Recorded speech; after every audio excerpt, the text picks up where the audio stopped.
Hey guys, welcome to Drew Tutorial. If you are new here, special welcome. In this video, I will show you how to fix an error occurred while creating the media file error.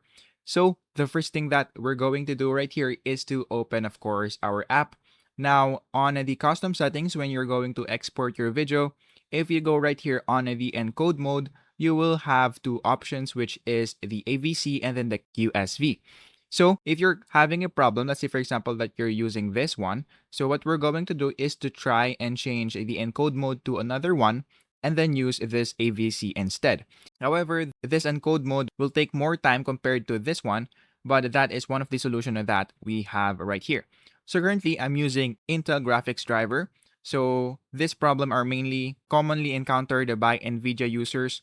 So if you're, let's say for example, using NVIDIA, what we're going to do is to download another driver, which is the previous version that we're currently using, because that seems to be the problem why there is a problem when you are exporting.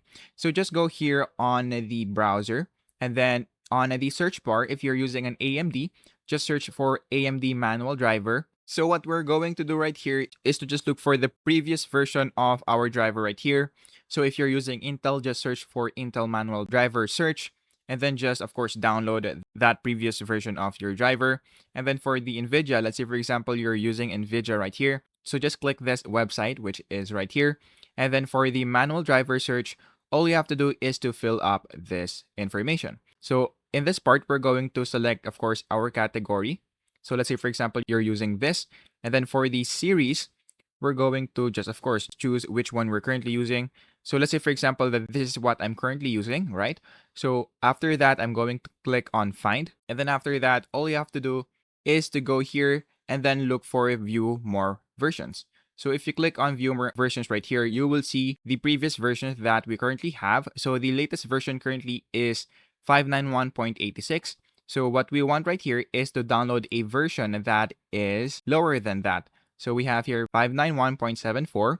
So let's say, for example, that this is the driver that we want. So just click here on View and then just download it right here. Now, once you download it, you can also download this NVIDIA app so that the driver will now be automatically updated. However, if you don't have this option, just go here on the search bar and then search for Device Manager and then open this. And then what we're going to do is to look for our display adapters. So what we're going to do next is to right click on this and then click uninstall device. And then after uninstalling device, what we're going to do is to install the driver that we have previously downloaded. After that, what we're going to do once you downloaded the driver is to click here on the action and then click scan for hardware changes. And then after that, just restart your PC and then that should fix your problem.